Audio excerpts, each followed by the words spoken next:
In between that space has often been assumed to be out of our control, partly because it was assumed that it was all in the mind. And I'm going to show what happens when we get to the physical area, that it's not. It's not in the mind.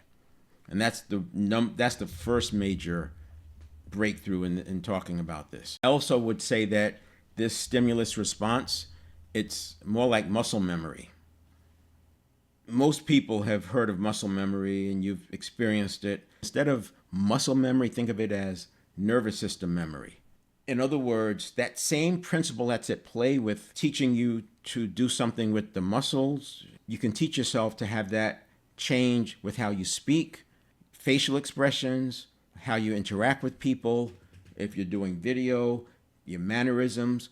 All of that can be thought of as in this realm of possibility for changing, because you can use nervous system memory. Same principles, deep practice is what it comes down to. And you can even, to stop yourself from being triggered. The unconscious, as I said, is 200 to 250, but if you take like Formula One drivers, and I would say many of your athletes, they're closer to 150 because they've trained, and that gets to the myelin.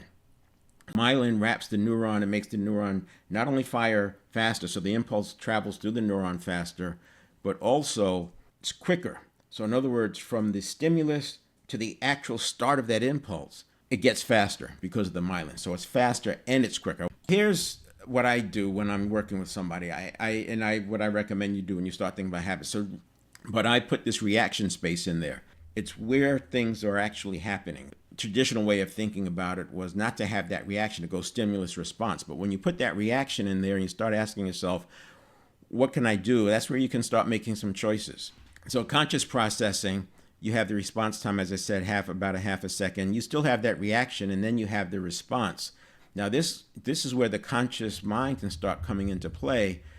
But if you're already into an unconscious response, you're already triggered, what have you, then your conscious response could be shifted. It could be contaminated by that triggering.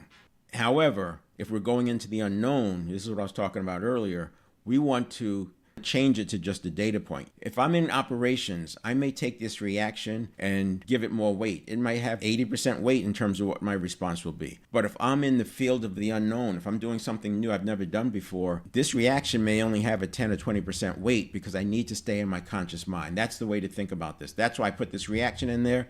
It's not a one size fits all.